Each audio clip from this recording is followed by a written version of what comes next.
இந்த மீனுக்கு பேர் அரக்குழா.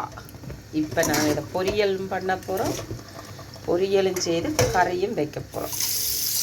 இது எப்படி வெட்டி அரக்குழா, இதை எப்படி கறி வச்சு எப்படி பொய்க்கிறோம்ன்றது தான் என்னோட பதிவு. வாங்க பார்க்கலாம்.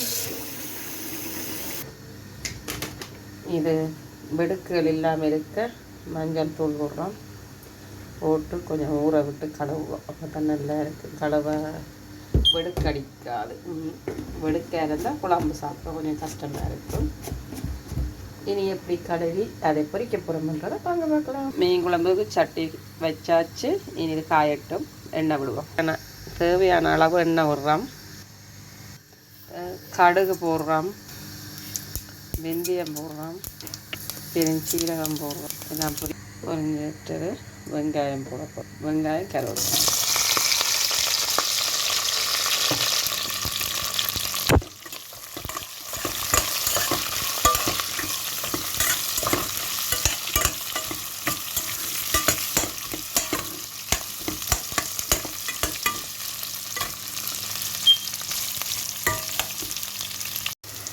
வெங்காயம் வதங்கிட்டு குழம்புக்கு மீன் கழுவியாச்சு. மீன் பொரியலுக்கும் சேர்த்துட்டு எல்லாம் கழுவி இருக்கு. இது குழம்புக்கு தேவையானதை எடுத்துட்டு பொரியலுக்கும் இதில் தான் பிரட்ட போகிறோம்.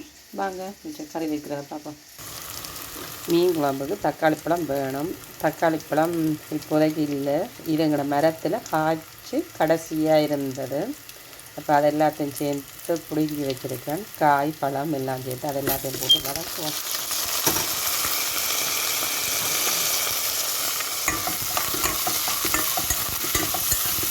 போட்டால் கறிக்கு நல்லா இருக்கும். கத்தரிக்காயும் என்ன செய்யுங்கன்னா அதையும் சேர்த்து இதெல்லாம் மீன் குழம்பு கொதிச்சு கொண்டு போய் கத்தரிக்காய் வெட்டி போட்டு விடணும்.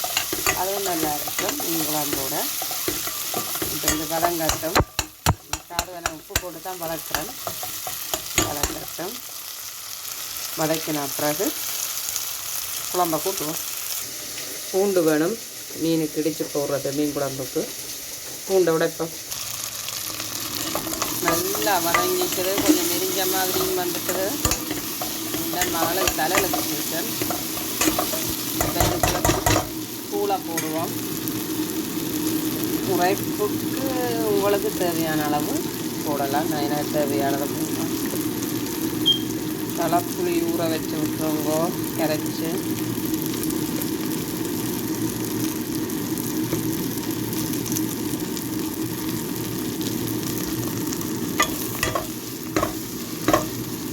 இது இங்கிலாந்து முறை இப்படித்தான். ஊரில் என்ன தேங்காய் பால் எல்லாம் புளிஞ்சு உண்டாக்கி போட்டு கறியை கூட்டுவினேன். இங்கே இந்த நாட்டில் தேங்காய் பால் கொஞ்சம் குறைவு. ஆனால் நான் இருந்தாலும் இன்றைக்கு பவுடர் விட தான் போகிறேன்.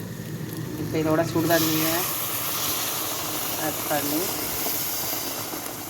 கொதிக்க விடுவோம்.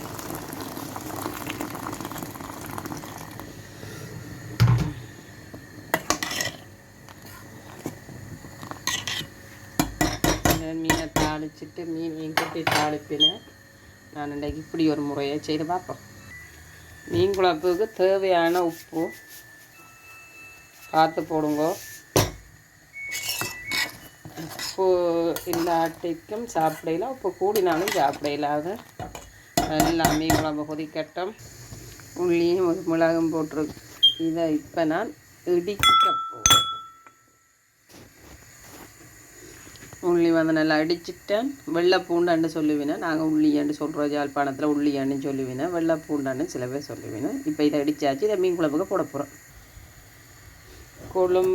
குழம்பு வந்து தகண்டு கொதிக்குது. இந்த நேரத்தில் நான் இந்த இடித்து வச்ச வெள்ளை பூண்டை கலந்து விட போகிறேன். இனி நான் இதுக்கு ஒரு தேவையான அளவு கொஞ்சம் புளி விட போகிறேன். தக்காளி பழம் நிறைய போட்டு நான் தானே காயெல்லாம் போட்டு நான், அதனால் கொஞ்சம் பழப்புளி விட போகிறேன். பழப்புளி இப்போ இதில் கொஞ்சம் விட போகிறேன். இது எங்களுக்கு மாமி வந்து பழப்புளியை வந்து கரைச்சி வெயிலில் வடித்து காய விட்டுட்டு அதை போல் மாதிரி செய்து எங்களுக்கு பேக் பண்ணி நாங்கள் ஊருக்கு போய்க்க தந்து விடுவோம். அதாவது ஸ்ரீலங்காவுக்கு எப்போ போகிறோமோ கொடுத்து விடுவோம். இல்லை வரும்போதும் கொடுத்து விடுவோம். அந்த பழப்புளி தான் நாங்கள் இப்போது வரையும் வச்சு தாளித்து கொண்டிருக்கிறோம்.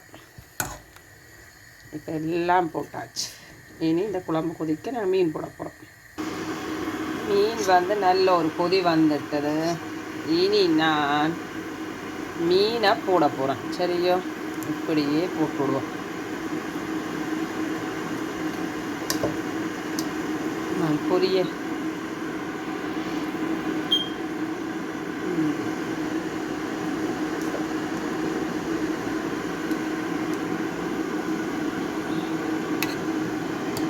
எண்ணெய் சட்டி பார்த்து மீனை போடுவோம், கரைஞ்சிவோம்.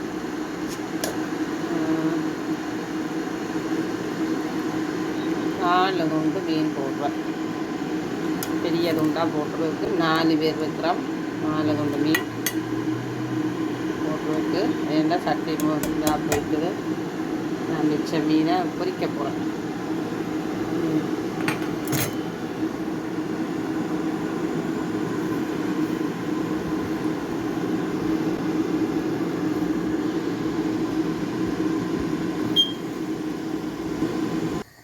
இப்போ குழம்பு கொதிச்சு கொண்டு இருக்கு.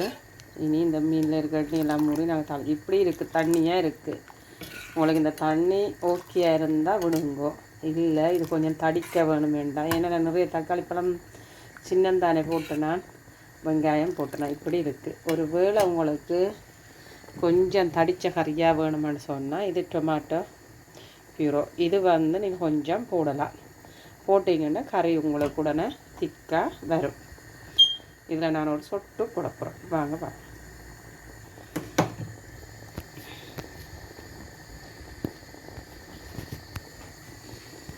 நான் சொட்டு தான் போட போகிறேன்டா. தக்காளி பழத்தில் புளி இருந்தது, பல புளி விட்டேன்னா இதுலேயும் புளித்தன்மை இருக்குது. அப்போ அதால் நான் ஒரு சொட்டு தடிக்கிறதுக்கு மட்டும் இப்படி ஒரு சொட்டு போடுறேன். நீங்கள் புளியை டேஸ்ட் பண்ணி பார்த்துட்டு அதுக்கப்புறம் போட்டு இப்படி மிக்ஸ் பண்ணி விட்டிங்கன்னா கொஞ்சம் கறி தடிச்சிடும். சில இடத்துல நான் பார்த்துருக்கேன் இந்தியன் சமையலில் அவன் என்ன வேணும்னா இதுக்கு கடலை மாவையோ எல்லாம் சோளன் மா இருக்குது, சோளன் அதை வந்து கரைச்சி விடுவினா கறியை தடிக்கிறதுக்கு இப்படி விடலாம். இல்லாட்டி சில வெங்காயத்தை அரைச்செல்லாம் போடுவினா நாங்கள் அதெல்லாம் நாங்கள் செய்ய மாட்டோம். இப்படி இதுக்கு நான் இங்கே என்ன செய்ய பண்ணால் கத்திரிக்காய் போட போகிறோம். இனி அவிஞ்சு போட்டு மூடினா கத்திரிக்காயும் சேர்த்து மீன் குழம்பு போட நல்லாயிருக்கு. இனி கொஞ்சம் இது பப்பான விட்டேன்னா இப்போ வத்திடும். கொஞ்சம் தடிக்கட்டும், தண்ணி கொதிக்கட்டும். பார்த்தீங்கன்னா இந்த கறி தடித்து கொண்டு வருது. இனி எண்ணெய் பேரவணும். கொஞ்சம் எண்ணெயெல்லாம் வெளியால் கொதித்து எண்ணெய் படரணும். அதுக்கிடையில் நான் கத்திரிக்காய் போட போகிறேன். இப்போ கத்திரிக்காய் போட்டுரு. கத்திரிக்காய் அவியட்டும். இந்த கொஞ்சம் அவியட்டும். கத்திரிக்காயும் போட்டு வச்சுருக்கு. இனி வத்தி எண்ணெய் போயிருந்தோன்னே நிப்பாட்டுறேன். இதுதான் இந்த கறியோட வேலை முடிஞ்சுது. நல்லா அதுக்கு பிறகு எப்படி சர்வ் பண்ணி எப்படி சாப்பிட்றோம்ன்றது அப்புறம் அடுத்த வீடியோவில் காட்டலாம். இந்த வீடியோவில் காட்டிடுமென்னா காட்டுறோம். நன்றி. தகண்டு கொதிக்குது கறி, நல்லா இருக்குது. கத்திரிக்காய் தான் போட்டிருக்கோம். நல்லா வத்தட்டும்.